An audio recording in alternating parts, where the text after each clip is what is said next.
அல்லேலூயா, அல்லேலூயா, அல்லேலூயா. ஆண்டவராகிய இயேசு கிறிஸ்துவின் நாமத்தினாலே நம் அனைவரை கூட்டத்திற்கு வந்திருக்கிற அனைவரையும் இயேசுவின் நாமத்தினாலே நான் வாழ்த்துகிறேன். இந்த வாய்ப்பினை தந்த என் தேவனுக்கும் இந்த தருணத்தை ஏற்படுத்தி கொடுத்த இந்த சபை போதகருக்கும் உள்ளத்தின் ஆழத்தில் இருந்து ஒரு விஷயம் நான் நன்றி செலுத்துகிறேன். கர்த்தர் நல்லவர். தலைகளை தாழ்த்தி தேவ சமூகத்தை நோக்கி பாருங்கள். தயவும் இறக்கம் உள்ள எங்கள் அன்பு தகப்பனே, இந்த மாலை வேளையில் ஒரு சிறு கூட்டமாய் உடைய நாங்கள் சார்ந்திருக்கிறோம். நீ பேசும், நாங்கள் கேட்கிறோம். இயேசுவின் நாமத்தில் ஜெபம் கேளும் எங்கள் நல்ல பிதாவே. இந்த நாளிலும் உங்களிடத்தில் நான் பேசும்படியாக தெரிந்து கொண்ட வேத பகுதி 1 ராஜாக்கள் 17ஆம் அதிகாரம் 8 முதல் 16 வரை நாம் இன்று வாசித்தோம். அந்த வசன பகுதிகளிலே நம்மோடு கூட தேவன் எப்படிப்பட்ட காரியங்களை குறித்து இடைப்பட போகிறார் என்பதை நாம் கற்றுக்கொள்ளப் போகிறோம். பாருங்கள், இந்த நாளில் எத்தனையோ புத்தகங்களை நாம் படித்திருக்கிறோம். ஆனால் அந்த புத்தகத்தை எழுதிய ஆசிரியர் நம்மோடு இருப்பதில்லை.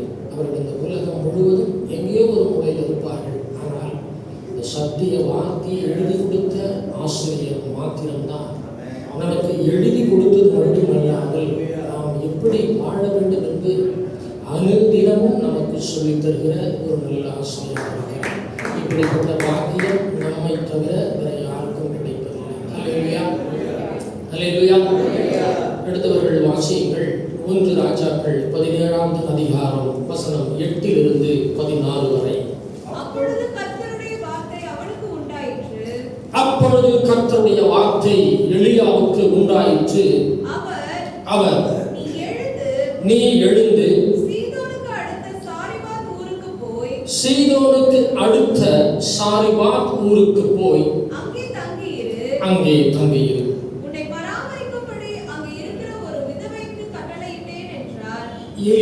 எலியாவாகிய உன்னை பராமரிக்கும்படி அங்கே இருக்கிற ஒரு விதவைக்கு கட்டளையிட்டேன் என்றார். அப்படியே எலியா எழுந்து சாரிபாத்துக்கு போனான். அந்த பட்டணத்தின் ஒலிமுக வாசலுக்கு அவன் வந்த பொழுது அங்கே ஒரு விதவை விறகு பொறுக்கிக் கொண்டிருந்தாள். அவன் அவளை பார்த்து கூப்பிட்டு, நான் குடிக்கிறதற்கு கொஞ்சம் தண்ணீர் ஒரு பாத்திரத்தில் எனக்கு கொண்டு வா என்றான். கொண்டு வர அவள் போகிற பொழுது எலியா அவளை நோக்கி கூப்பிட்டு, கொஞ்சம் அப்பமும் உன் கையிலே எனக்கு கொண்டு வா என்றான். அதற்கு அவள் பானையில் ஒரு பிடி மாவும் கலயத்தில் கொஞ்சம் எண்ணெயுமே அல்லாமல் என்னிடத்தில் ஒரு அடையும் இல்லை என்று உம்முடைய தேவனாகிய கர்த்தருடைய ஜீவனை கொண்டு சொல்லுகிறேன். இதோ நானும் என் குமாரனும் சாப்பிட்டு செத்து போக அதை எனக்கும் அவனுக்கும் ஆயுத்தப்படுத்துகிறதற்கு 2 விறகு பொறுக்குகிறேன் என்றால், அப்பொழுது எலியா அவளை பார்த்து, பயப்படாதே,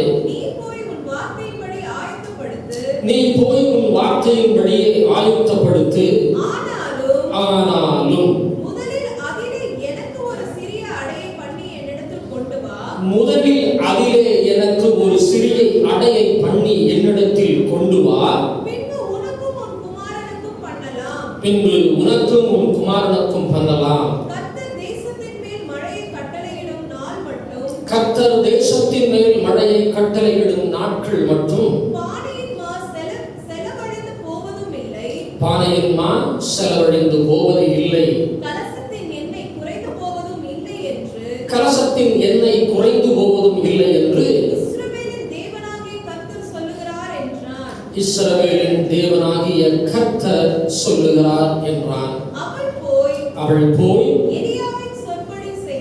எலியாவின் சொற்படி செய்தால் அவளும் இவனும் அவள் வீட்டாரும் அநேக நாள் சாப்பிட்டார்கள். கர்த்தர் எலியாவை கொண்டு சொன்ன வார்த்தையின்படியே பானையில் மா செலவழிந்து போகவும் இல்லை, கலசத்தின் எண்ணெய் குறைந்து போகவும் இல்லை. இந்த நாளிலே 1 ராஜாக்கள் 17வது அதிகாரம் 8வது வசனத்திலிருந்து 16வது வசனம் வரை தேவன் நம்மோடு பேசக்கூடிய காரியம், விதவையின் சூழ்நிலையை அந்த இடத்திலே தெளிவாய் திட்டமாய் நமக்கு எழுதித்து காண்பிக்கிறார். ஒரு சாரிபாத்தின் விதவை எப்படிப்பட்ட சூழ்நிலையில் அந்த பட்டணத்திலே தங்கியிருக்கிறார், அவள் வீட்டுக்கு எலியா வருகிறான். அந்த இடத்திலே நடக்கக்கூடிய காரியங்களை பரிசுத்த ஆவியானவர் நமக்கு எழுதி காண்பிக்கிறார். பாருங்கள், இஸ்ரவேலில் பஞ்சம் 3.5 ஆண்டுகள் இருக்கும். முதலில் 6 மாதம் எலியாவை கேரித் ஆற்றங்கரையில ஒரு காகத்தை வைத்து அவர் போஷிக்கிறார். ஆற்று தண்ணீர் வறண்டு போகிறது. எலியாவை பார்த்து தேவன் சொல்லுகிறார், நீ இங்கிருந்து கிளம்பி சீதோனுக்கு போ. அங்கே ஒளிமுக வாசலில், அந்த பட்டணத்தின் வாசலிலே ஒரு விதவை விறகு பொறுக்கிக் கொண்டிருப்பாள். அவரிடத்திலே மாவும் இருக்காது, எண்ணெயும் இருக்காது. ஆனால் அந்த இடத்திலே உன்னை வைத்து 3 ஆண்டுகள் போஷிப்பேன் என்று சொல்லுகிறார். அந்த வார்த்தையை கவனித்து பார்க்கும் பொழுது தெளிவாய் திட்டமாய் வார்த்தை சொல்லுகிறது.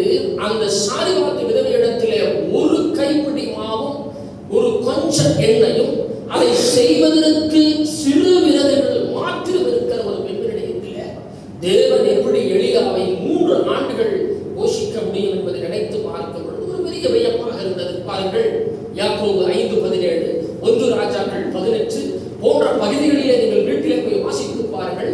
அந்த இஸ்ரவேல் தேசத்தில் பஞ்சம் எப்படி இருக்கும் என்று பரிசுத்த ஆவியானவர் நம்மிடத்திலே எழுதி காண்பித்திருக்கிறார். ஹல்லேலூயா.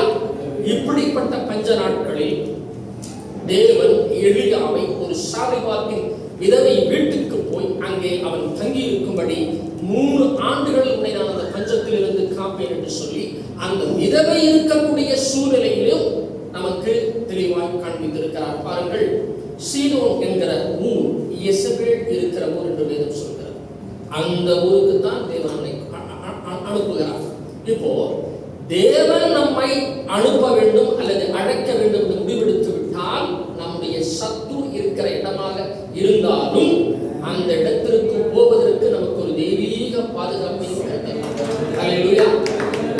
சீதோன் என்ற நகரத்தில் எசபேல் தான் வாழ்ந்து கொண்டிருந்தால் அந்த வார்த்தையை கேட்டபடி முதலில் 6 மாதம் கேரித் ஆற்றங்கரையிலே காகங்களை வைத்து போஷித்த அந்த தேவன் அவனை எழுந்து சீதோனுக்கு போ, அங்கே சாரிபாத்தின் விதவையின் வீட்டில் வைத்து உன்னை 3 ஆண்டுகள் போஷிப்பேன் என்று சொல்லுகிறார். சரி, இந்த வசனத்தின் வாயிலாக கர்த்தர் நம்மோடு பேசக்கூடிய இந்த காரியத்தில் இந்த நாளில 3 விதமான காரியங்களை நான் உங்களிடம் பேசப் போகிறேன். 3 விதமான தலைப்புகளில அந்த 6 முதல் 16 வசனம் வரை இருக்கக்கூடிய காரியங்களிலே தேவன் இந்த நாளிலே நமக்கு கற்றுத்தரப் போகிறது என்ன என்று கேட்டால், எண்ணங்களை குறித்து பேசுவேன்.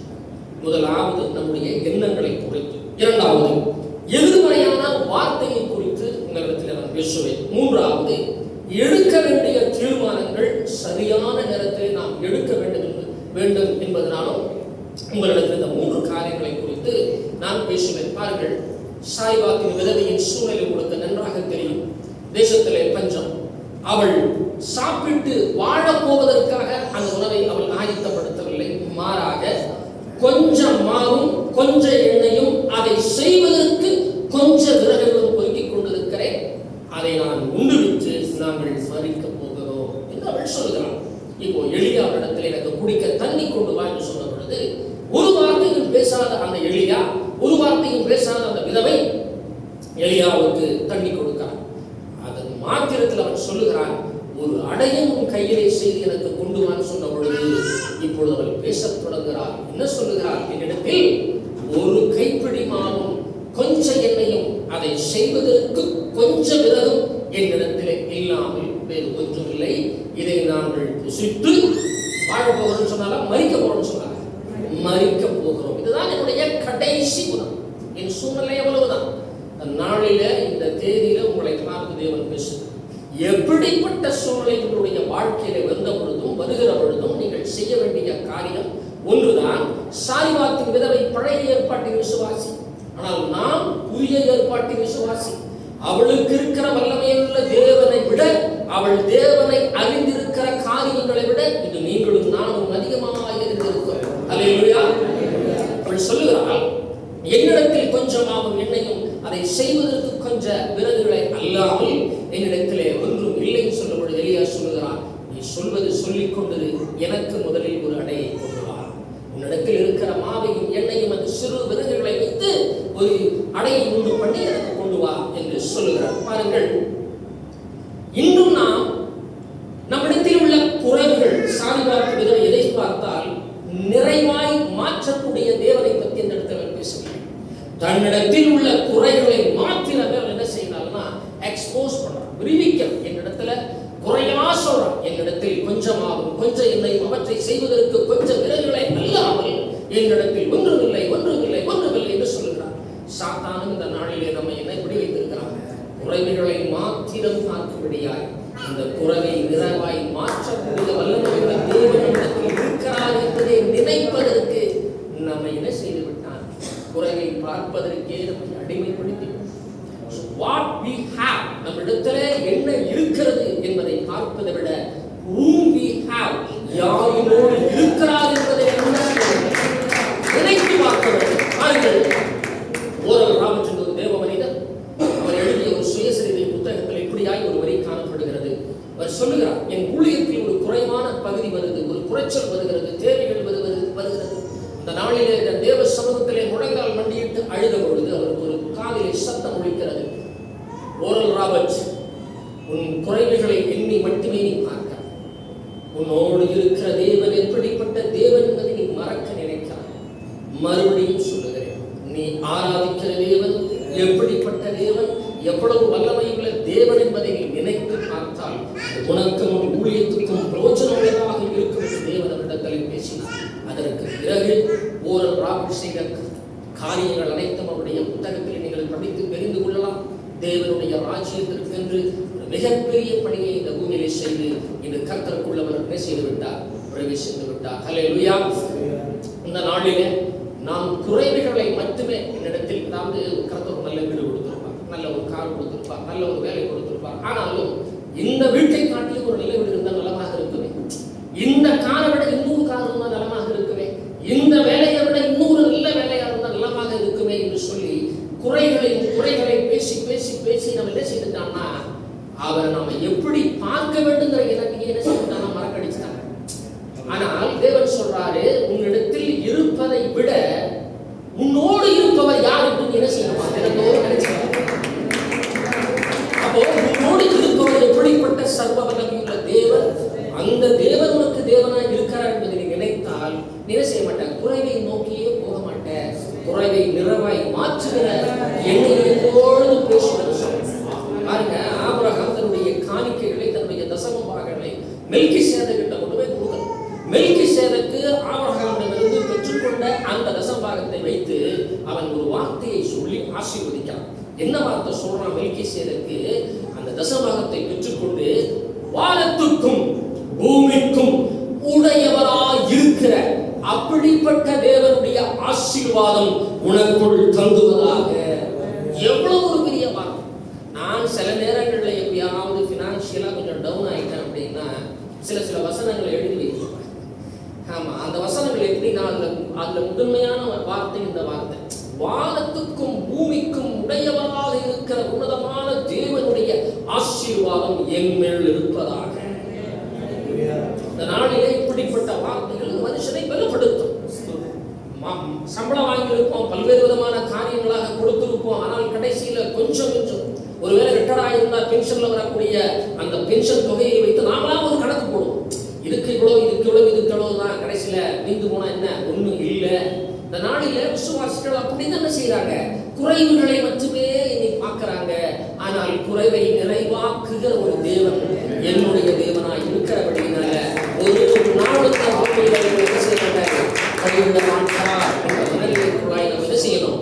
ஒவ்வொரு நாளும் நாம் வரணும். பாருங்க, மலைப்பிரதேச பிரசங்கத்துல ஆண்டவராகிய இயேசு கிறிஸ்து 3 நாள் தொடர்ச்சியாக பேசி கொண்டிருக்கிறார். அப்பா பேசினாங்க அப்படின்னா நமக்கெல்லாம் பசிக்காது.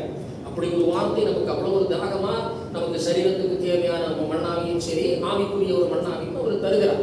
அப்படி பேசி முடித்துட்டு என்ன சொல்றாரு, நான் ஆவிக்குரிய ஒரு விஷயத்துக்கான மண்ணாவை நான் கொடுத்துட்டேன், ஆனால் இவர்கள் வீட்டுக்கு போக போறாங்க, இப்ப இவர்களுக்கு சரீரத்துக்குரிய மண்ணா தேவைப்படுது, இல்லைன்னா அவங்க ரொம்ப டயர்ட் ஆயிடுவாங்கன்னு சொல்லி என்ன சொல்றாரு, தான் அதிசயத்தை செய்கிற போகிறது என்று என்பதை அவர் அறிந்திருந்தும் தன்னுடைய சீஷர்கள் என்ன சொல்றாரு, நீங்களே அவர்கள் என்ன செய்வீங்க, போஜனம் கொடுத்து வீட்டுக்கு அனுப்புங்க. அப்பா 3 நாள் கூட்டத்தில் இருந்துக்கிறாங்க, அதனால ஆவிக்குரிய மண்ணா நான் கொடுத்திருந்தாலும் சரீரத்திற்கு தேவையான மண்ணாவை நம்ம கொடுக்க வேண்டும்னால நான் அந்த அதிசயத்தை செய்ய போவதுதான் என்பதை அறிந்திருந்தும் போடும் பைபிள்ல போயிருந்தா தன்னுடைய சீஷர்களை கொடுத்து யூ ஃபீட் நீ கொடு அப்படிங்கிறார். பாருங்க, சீஷர் ஜீசஸ் டீம், அந்த இயேசு கிறிஸ்துவுடைய அந்த டீம் கூட அந்த ஊழியக்காரர்கள் எல்லாம் சேர்ந்து என்ன பண்றாங்க, வந்திருக்கிற இத்தனை பேருக்கும் உணவை எப்படி ஆயத்தப்படுத்துவது சொல்லிட்டு தன்னிடம் இருக்க 200 பணத்தை கொண்டாவது நாம் என்ன செய்யலாம், அப்பத்தை வாங்கினா கூட இவர்களுக்கு கொடுக்க முடியாது.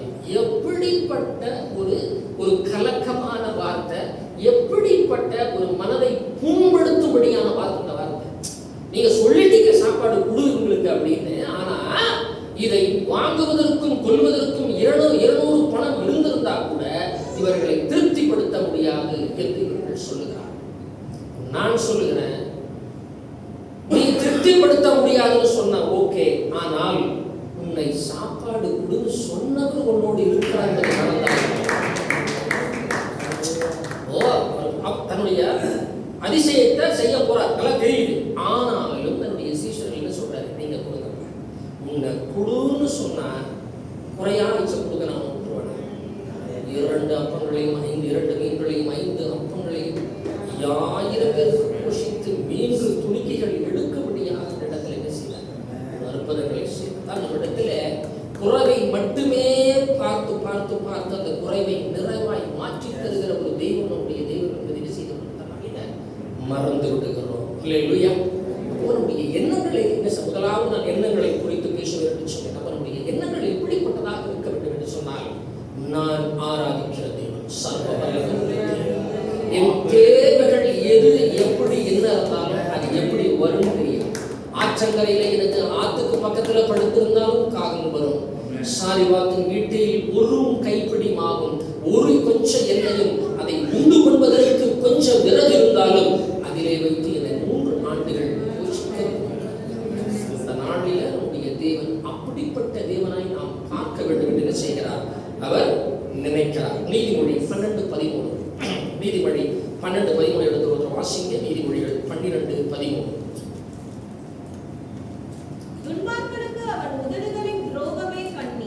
நீதிமானோ நெருக்கத்தினின்று நீங்குவான். கரங்களை வச்சு அப்படி நான் நீதிமான எப்படி போஷிப்பேன், நீதிமான எப்படி வைத்திருப்பேன் என்று சொன்னார். விசாலமான இடத்திலே வைத்து நான் நீதிமானை ஆசீர்வதிப்பதில்லை, நெருக்கத்தின் மத்தியில் இருக்கிற நீதிமானை நான் விடுவிக்கிறேன். நாளிலே கர்த்தர் சொல்கிறார், நெருக்கத்தின் மத்தியில் இருக்கிற நீதிமானை நான் நெருக்கத்தில் இருந்து அவனை நீக்குவேன் என்று இந்த நாளிலே கர்த்தர் சொல்கிறார். ஆகவே கர்த்தருடைய யுத்த சேனைகளை இந்த நாளில் நான் சொல்லுகிறேன், குறைவை மட்டுமே நீங்க என்ன செய்யாதீங்க, பேசாதீங்க. எது இருக்குதோ இல்லையோ எனக்கு தேவன் அப்பா பிதாவே என்று கூப்பிடுகிற புத்திர சுவிகாரத்தின் ஆவி எனக்கு தந்திருக்கிறபடியினால என் குறைகள் எல்லாவற்றையும் நிறைவாய் மாற்றி, அதனால ஒரு நாளும் ஆராதிக்க தேவன் என் அப்பா என்ற இடத்துல வைத்திருக்கிறேன். நான் கேட்டால் நான் கேட்பதற்கு முன்னதாகவே என் தேவைகளை எல்லாம் அறிந்தவர்.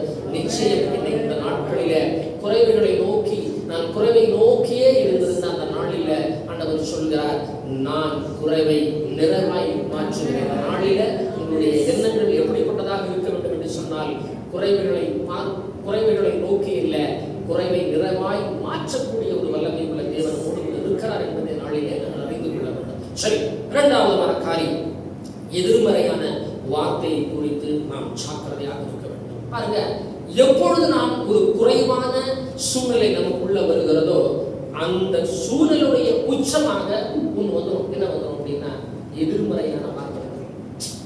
குறைவை எப்ப நம்ம நோக்க ஆரம்பிச்சோமோ அதனுடைய உச்சத்துல அடுத்தது என்ன வரும் அப்படின்னா எதிர்மறையான வார்த்தை பாருங்க. அவன் மட்டுமே செத்து போலன்னு சொல்லியிருந்தாலும் பரவாயில்ல, சொல்றா நானும் என் மகனும் இதை கடைசி உணவாக சாப்பிட்டு விட்டு மறிக்க போகிறேன் என்று வார்த்தையால் என்ன செய்கிறார், அவள் அறிக்கை செய்கிறார். நடந்தது என்ன? கொஞ்ச நாள் கழித்து வியாதி வந்தது. சாரிபாத்தின் விதவை என் மகன் மறித்து போனான். வார்த்தை இருக்குது பாருங்க. அதுக்கு பிறகு எளியாவை குணமாக்கினார். அதுக்குள்ள நம்ம போக வேண்டாம். அந்த வார்த்தையின் விளைவு அந்த குறைவை நோக்கியே பேசிக்கிட்டு இருக்கிற சாரிபாத்தினுடைய விதவையினுடைய அடுத்த வார்த்தை இதோ நானும் என் மகனும் மறிக்க போகிறோம், எங்களிடத்தில் கொஞ்சமாகவும் கொஞ்சம் எண்ணெயும் அதை செய்வதற்கு கொஞ்சம் விறகும் அல்லாமல் எங்களிடத்தில் ஒன்றுமில்லை என்று அவர் சொல்றார். இதிலிருந்து நாம் கற்றுக்கொள்ளக்கூடிய காரியம், ஒரு கப்பலுக்கு எப்படி ஒரு சுக்கானோ நம்முடைய வாழ்க்கை சக்கரத்தை இந்த நாவு குளித்து விடும் என்று சொல்லுங்கள். உன் வாழ்க்கை சக்கரத்தை எது குளித்திருமா?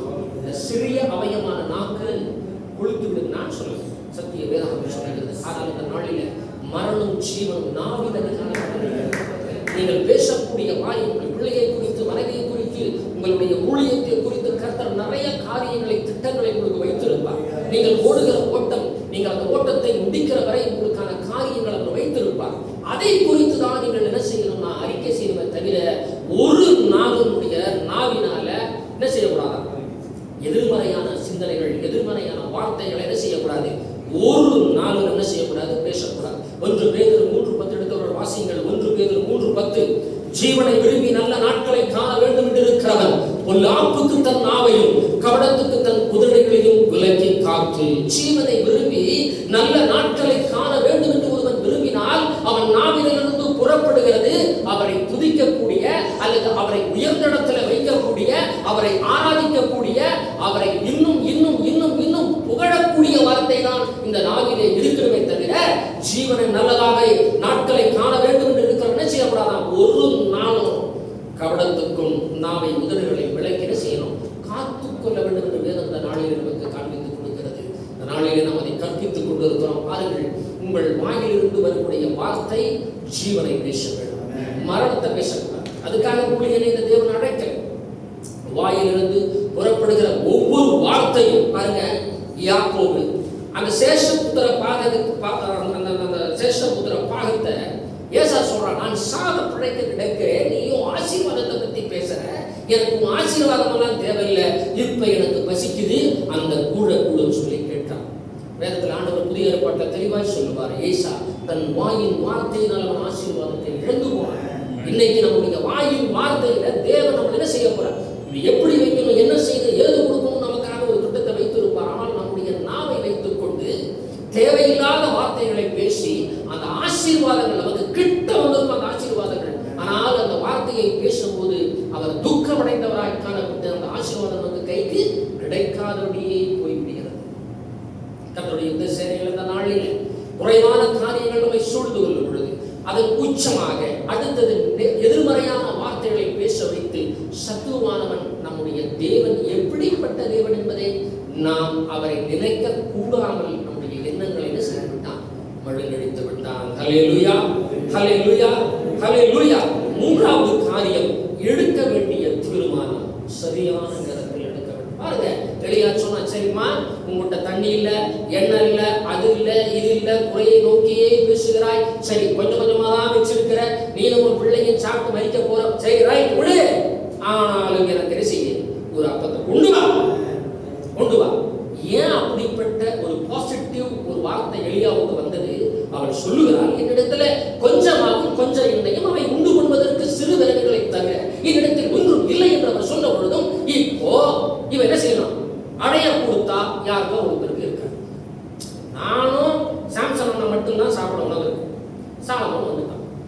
அப்போ அவன் நான் சொல்றேன், சாலமோன் நானும் சாமனும் சாப்பிடுறது உணவை தவிர ஒரு வேளை கடைசி உணவு முடிஞ்சு போச்சு. இப்ப நீ கேட்க, ஒண்ணு கொடுத்தா அவன் உணவை நான் உனக்கு கொடுக்கணும், இல்லைன்னா என் உணவை நான் கொடுக்கணும். ஆனா நான் பங்கு போட முடியாது. இருக்கிறது என்னது, கொஞ்சமாகவும் கொஞ்சம் எண்ணையும் அதை அதை உருவாக்குறதுக்கு கொஞ்சம் விலகும். இப்போ கடைசி நேரத்தில் இப்படிப்பட்ட முடிவுகள் வரும் பொழுது சாரிபாத்தின் விதவை கர்த்தருடைய வார்த்தைக்கு கீழ்ப்படிந்து, நல்லா பாருங்க, அதை நீங்க படிச்சு பார்த்தீங்கன்னா, கர்த்தர் கர்த்தர் தேசத்தின் மேல் மழையை கட்டளையிடும் நாள் மட்டும் பானையின் மா செலவு அழிந்து போவதில்லை, கலசத்தின் எண்ணெய் குறைந்து போவதே இல்லை என்று இஸ்ரவேலின் தேவனாகிய கர்த்தர் சொல்லுகிறார்னா சாரிபாத் தேவன்கிட்ட எலிசா சொல்றான். இவனா சொல்லல, எம்மா நீ உன் கதையெல்லாம் தூக்கி ஓரம் போடு, ஆனால் இந்த எல்லா காரியங்களும், அதாவது இந்த பஞ்சகாலம் முடிகிற வரைக்கும் உன் வீட்டுல அப்பமா இருந்தாலும் எண்ணெயா இருந்தாலும் அது குறைந்து போகலன்னு சொல்லி எளியமாகிய நான் சொல்லல, இஸ்ரவேல் ஆகிய தேவனாகிய கர்த்தர் சொல்றார் அப்படின்னு சொன்ன உடனே யார் மூலமா வருது அந்த வார்த்தை? எலியாவின் வாயிலிருந்து வருகிறது. எலியாவின் வார்த்தை இல்லை, அது இஸ்ரவேலின் தேவனாகிய கர்த்தருடைய வார்த்தை. அந்த வார்த்தைக்கு என்ன செய்தார்? அப்படியே கீழ்ப்படிந்து அவன் ஒரு அடையை சுட்டு கொடுக்கிறார். அந்த அடையை சுட்டு கொடுத்த மாத்திரத்திலே அவள் போய் எலியாவின் சொற்படி செய்தார். அவளும் இவளும் அவள் வீட்டார் அநேக நாள் பாருங்க, கொஞ்சம் மாவு, கொஞ்சம் எண்ணெய், கடைசி உணவு, அதை சாப்பிட்டு மறிக்க போகிறார்கள். அதை செய்வதற்கும் கொஞ்சம் விறகு. இந்த சூழ்நிலையில அந்த வார்த்தையை கேட்ட மாத்திரத்தில் எலியாவுக்கு ஒரு அடை செய்து வந்து கொடுக்கிறார். வேதம் சொல்லுகிறது, அவள் போய் எலியாவின் சொற்படி செய்தாள். இந்த இடத்துல பதிவு செய்யப்பட்டிருக்கிற காரியத்தை நான் பார்த்தேன். அவள் திருப்தி அடைந்தாலும் கூடல, அவளும் எப்படி? யாரு? சாரிபாத்தின் விதவை குடும்பம் மட்டும் ஆண்டவர் போஷிக்கிறது. அவர் யாரையும் சேர்த்து போஷிச்சாரு? அவள் வீட்டாரும் அநேக கரங்களை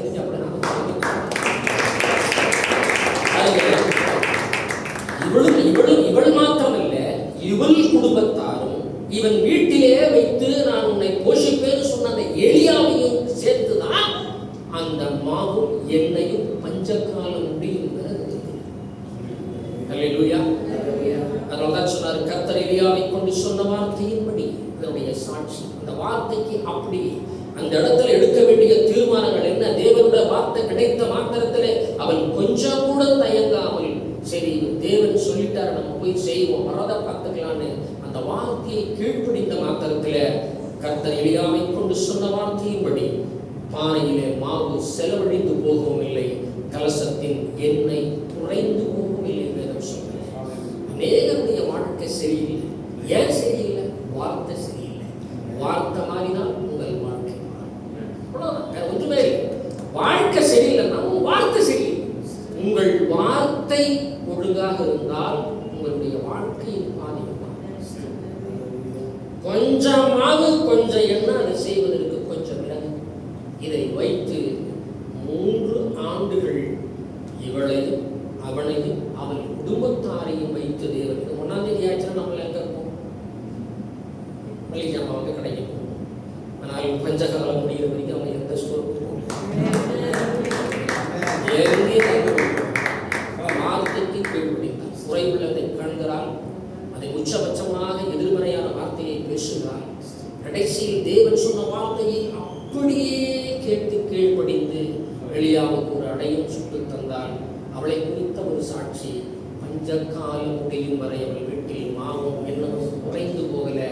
அவள் மாத்திரம் நான் சாப்பிட வைக்கல, அவள் குடும்பத்தாரையும் உன்னோடு வீட்டுக்குள்ளவங்க எலியாவின் குடும்பத்தாரையும்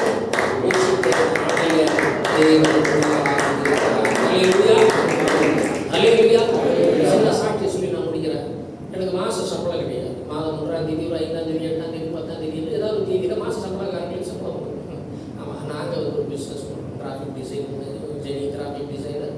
நான் வந்து ப்ரொடக்ஷன் பார்க்குறேன், கஸ்டமைஸ்டு கிஃப்ட் எல்லாம் உங்களுக்கு தெரியும். எங்கள் சபை உறவுகளுடைய சித்தி, அக்கா, அம்மா, தம்பியில் உட்காந்துருக்கிறதுனால உங்களோட நான் விஷயத்தை நான் பகிர்ந்துக்கிறேன். அப்போது வெளிநாட்டில் நான் சம்பாதித்தேன் 1.5 லட்சம் ரூபாய் சம்பளம். அப்போது நான் அந்த வராந்தரத்தில் நான் ஊழியம் செய்து கொண்டு நான் சம்பாதித்த பொழுது எனக்கு மனசுக்குள்ள சமாதானமே இல்லை. ஆண்டவர் சொல்கிறாரு, நான் ஐஸ்வர்யத்தோடு கூட வேதனையை கூட்ட மாட்டேன் அப்படிங்கிறாரு. ஆனால் எனக்கு வந்து ஐஸ்வர்யம் இருந்துச்சு, ஆனால் அது கூட வேதனை இருக்குது. என்ன வேதனை? ஆண்டுக்கு 2 முறை தான் என்னுடைய மனைவி பிள்ளைகளை நான் பார்க்க வருவேன். மற்ற நாட்களில் துபாயில் இருப்பேன். ஒவ்வொரு 6 மாதம் முடிந்த உடனே அப்போ டிக்கெட்டு போன கொடுத்துருவான். உடனே வந்து மனைவி பிள்ளைகளை பார்த்து அவங்களோட சந்தோஷமாக இருந்தது. 1 மாதத்தில் ஓடி போயிடுவேன். அடுத்த ஒரு 6 மாதத்துக்கு வருவேன். இப்படி நான் போக்குவரத்து என்னுடைய வாழ்க்கை வாழ்க்கை இருந்தது. ஒரு நாள் என்ன செஞ்சேன், அபுதாபிக்கு காரில் போயிட்டு இருந்தேன். அப்போ ஆண்டவரை இன்னும் எத்தனை ஆண்டுகள் மனைவி இப்போ இந்த தேசத்தில் இருக்குது, மொத்த நான் ஊழியம் செய்ய அதெல்லாம் விடுங்க, ஆனாலும் நான் ஒரு நாள் பிரிந்திருப்பது. ஆண்டவர் சொன்னாரு, நான் பிரித்து வைப்பது என்னுடைய திட்டம் இல்லை, மனிதன் தனியாய் இருப்பது நல்லதில்லை என்று கண்டு அவனுக்கு ஏற்ற துணையை கொடுத்தார். எனக்கு தெரிய துணையாக கொடுத்தாரா? அப்ப என்ன நினைச்சு, பணம் என்னை பிரித்து விட்டது. ஆண்டவர் ஒரு மனிதனை ஆசீர்வதிக்க வேண்டும் என்று நினைத்தால் வெளிநாட்டுக்கு அனுப்பிதான் ஆசீர்வதி, இருக்கிற இடத்திலே வைத்து ஆசீர்வதித்தால் ஒரு கைப்பிடி மாவும் கொஞ்சம் எண்ணெயும் அதை உருவாக்குவதற்கு கொஞ்சம் விறகு இருந்தாலும் அங்கே வைத்து உன்னை 3 ஆண்டுகள் போஷிப்பேன் என்று சொன்னவருக்கு இந்த வெளிநாட்டில் வைத்து தான் போஷிக்கணும் அவசியம். அப்புறம் நல்ல 200 கிலோமீட்டருக்கு கீழே போனால் ஃபைன் அடிச்சிடும், 200க்கு மேலே போனால் ஓவர் ஸ்பீட், ட்ராக் ரைடிங். துபாயிலிருந்து ஒரு கிளைண்ட்டை பார்க்கறது அபுதாபியில் 210ல் செகண்ட் ட்ராக்ல நான் போய்கிட்டு இருக்கேன். போயிட்டு இருக்கோம், ஆண்டவரே பாடுகள் இருக்க முடியும், எத்தனை நாள் இப்படியே இருப்பேன், எப்போ நான் என் மனைவி பிள்ளைகளோடு சேர்ந்து வாழ்வோம், மனைவி இங்கே வரணும், அங்கே போகணும், குழப்பத்தின் வாயிலாகவே தான் இருக்கிறேன் அப்படின்னு ஆண்டவர் சொன்னாரு. நீ இந்த லீவுக்கு போவ, ஆனால் மறுபடியும் இங்கே வரமாட்டாய் அப்படின்ட்டார். நான் ரிசைன் பண்ணல, எப்படியும் வழக்கமாக லீவுக்கு வருவேன், அதில் அந்த லீவில் தான் வந்தேன். திரும்பி டிக்கெட்டை கிழிச்சு போட்டுட்டு அந்த கம்பெனிக்கு ஃபோன் பண்ணி நான் வரமாட்டேன்னு சொல்லிட்டேன். அப்போ இங்கே என் மனைவி என்ன செய்யறா, நம்ம எப்பதான் நம்ம வீட்டுக்காரர் இங்கே வருவாரோ நம்ம அங்கே போவோம், இப்படி இவளுக்கும் குழப்பம். ஆவி பாருங்கள் ஒன்றோடு இணைகிறது. ஒரு தேவ மனுஷனிடத்துல ஒரு நாள் ஜெபிக்க போயிருக்கான். அவர் சொன்னாரு, அம்மா என்னம்மா ஒரு துக்க முகத்தோட காணப்படுகிறேன் அப்படின்னு. வெளிநாட்டில் எங்கள் வீட்டுக்காரர் இருக்காரு, 6 மாசத்துக்கு ஒருவர் போவார். ஒன்று நான் அங்கே போகல, அப்படி இங்கே வரணும், என்னன்னா நடக்க போதே தெரியலைங்க, அந்த மன உளைச்சல் எனக்குள்ளா இருக்கிறது என்று அந்த ஊழியக்காரத்தில் என் மனைவி சொல்லுகிறேன். அந்த ஊழியக்காரர் யார் என் மனைவிக்கு தெரியாது, என் மனைவிக்கு அந்த ஊழியக்காரர் யாருன்னு தெரியாது. இப்படிப்பட்ட சூழல் அவர் சொல்றாரம்மா, வழக்கமாக வெக்கேஷனுக்கு வருவார், இந்த முறை வருவாரா, வராது. எப்போ வராது, இன்னொரு 10 நாள்ல வராது, வந்துட்டு போக மாட்டார், வந்துட்டு போக மாட்டார். நீ இதை அவரிடத்துல சொல்லக்கூடாது, மனசில் வச்சுக்க, நீ சொல்லவே கூடாது. வழக்கமாக லீவு பேக்கிங்லாம் பண்ணி டிக்கெட்டோட ரிட்டன் டிக்கெட்டு 2 லட்சம் ரூபாய் கையில் செலவுக்கு, ஓனர் கம்பெனியில் செலவுக்கு காசு கொடுக்குறான். உங்களுடைய லீவ் எல்லாம் முடிச்சு ஜாலியாக சொல்லிட்டு வருகிறேன். கரெக்டாக என்னுடைய லீவு தேதியெல்லாம் முடியுது, இன்னும் ஆசை இன்னொரு 10 நாள் தான் நல்லா இருக்குங்க. ஜான்சிக்கு ஃபோன் பண்ணுறேன், ஜான்சி டிக்கெட்டை வந்து எக்ஸ்டெண்ட் பண்ணுவேன், ஆனால் 20,000 ரூபாய் ஆகுண்ணே, ஆனால் நீங்கள் கண்டிப்பாக போயிடுவீங்களே, இல்லைன்னா அந்த காசு திருப்பி கிடைக்காது. அம்மா உன்ட்ட வந்துட்டு இப்படி தானம்மா பாவம் வரைக்கும் பறந்துக்கிட்டு இருக்கேன், ஒரு வாட்டி நீ தானம்மா எனக்கு போடுற டிக்கெட், இந்த வாட்டி போடுமா அப்படின்னு ஜான்சி எனக்கு போட்டு. ஆனால் அந்த டிக்கெட்டில் என்னால் பயணம் செய்ய முடியவில்லை. ஏன்? தேவன் ஒரு திட்டத்தை நிறைவேற்றுகிறார், முன்கூட்டியே வச்சுட்டார். இனி உன் வாழ்க்கையில் எதையெல்லாம் நான் வந்து எடுப்பேன் அதை எடுத்துடுவேன், எவையெல்லாம் உனக்கு நான் கொடுப்போம் அதை கொடுத்துடுவேன். அந்த நேரத்தில் நான் வெளிநாட்டில் சம்பாதிக்கும் பொழுது என் வீட்டில் ஜெனி வேலை செஞ்சால் அதிகபட்சமாக மாதம் 20,000 ரூபாய் தாண்ட மாட்டேன். அதுதான் கிராஃபிக் டிசைன், பிள்ளையும் பார்த்துக்கணும், 2-3 கிளைண்ட், இப்படி தான் ஒரு பெரிய வருமானம். ஆனால் நான் வந்த பிறகு இந்த மாதிரியான கிஃப்ட் காரியங்கள் எல்லாம் செய்வதற்கு, எனக்கு ஒரு ப்ரொடக்ஷன் பார்க்கறதுக்கு கர்த்தர் எங்கள் பிஸ்னஸில் கர்த்தர் கூட இருந்து அழகாக நடத்தி ஒரு குறைவின்றி நான் அந்த கம்பெனிக்கு ஃபோன் பண்ணி நான் வரமாட்டேன்னு சொல்லி அதற்கான செட்டில்மெண்ட்டாலும் எனக்கு பேங்க்கில் டெபாசிட் பண்ணி காரியங்கள் முடியுது. அவளுக்கு ஒரு சந்தோஷம், இவன் நம்ம இந்த ரகசியத்தை சொல்லவே இல்லையே. ஆனால் இவர் வந்துட்டு என்ன செய்ய மாட்டாரு, என்னால் போக முடியல, வந்துட்டு திரும்பி போக முடியல. அப்படியே அந்த டிக்கெட்டை கிழிச்சு குப்பையில் போட்டுட்டு இந்த மாதம் 9ஆம் தேதி வந்தால் கரெக்டாக 3 ஆண்டுகள் நான் வெளிநாட்டில் இருந்து வந்து ஒரு நாள்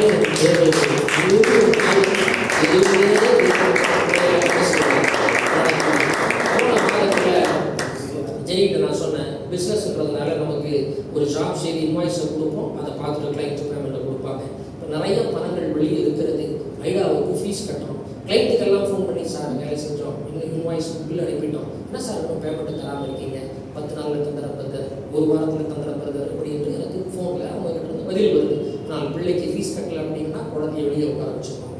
அப்போ ஐடியா வந்து சொல்கிறா, பாப்பா எனக்கு ஃபீஸ் கட்டணும் பாப்பா, 3 முறை வார்னிங் கொடுத்துட்டாங்க, இந்த முறை வந்து நான் என்ன செய்யறது எனக்கு தெரியல, பிரின்ஸ்பால் ரூமில் கூட்டு போய் உட்கார வச்சுருவாங்க அப்படின்னா, நீ டெய்லி எஸ்எம்ஆர்கிட்ட ப்ரேயர் பண்ணு, நிறைய பணம் வெளியே இருக்குது, ஆனால் எவனுமே பேமெண்ட்டை தர மாட்டாங்கிறான், எல்லாம் 1 வாரம் பொறுத்துக்க 10 நாள் பொறுத்துக்கன்னு சொல்கிறான், இவ்வளோ பில்ஸ் பெண்டிங்கில் இருக்குது, சரி வெயிட் பண்ணு அப்படின்னு சொல்லிட்டு இருக்காங்க. இப்படி சொல்லிட்டு இருக்கிற நேரத்தில் தேவனுடைய நாம மகிமைக்காக நான் சொல்றேன், ஒரு மனிதனை போஷிக்க வேண்டும் என்று கர்த்தர் நினைத்தார். எந்த சூழ்நிலையிலும் எப்படியும் அவரால் போஷிக்க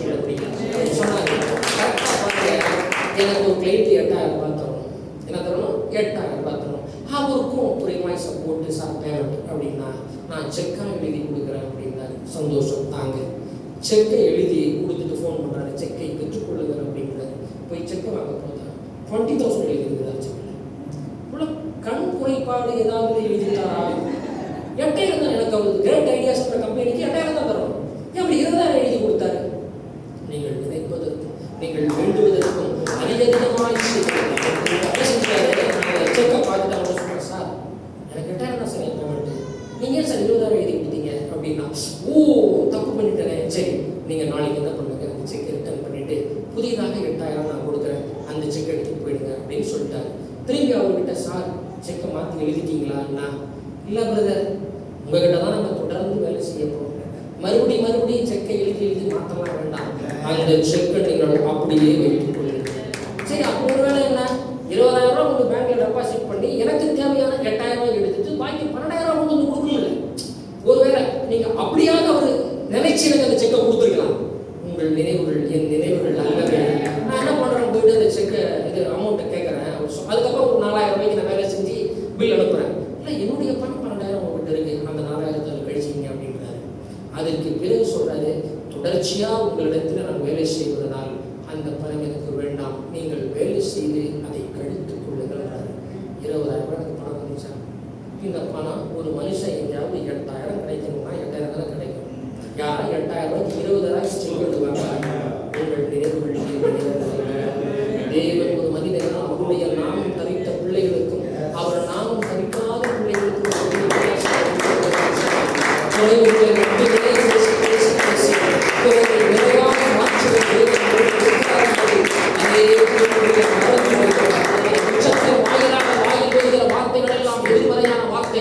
கொஞ்சம் விஷயத்தை உடனே செய்யறோம் நம்ம.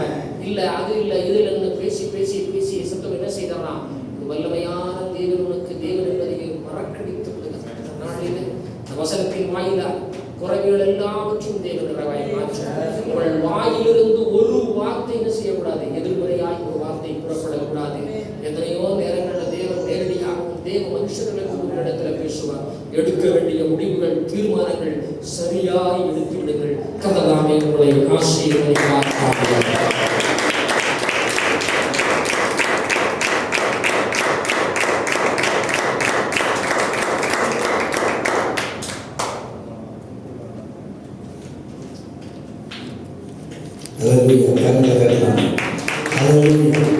Hallelujah.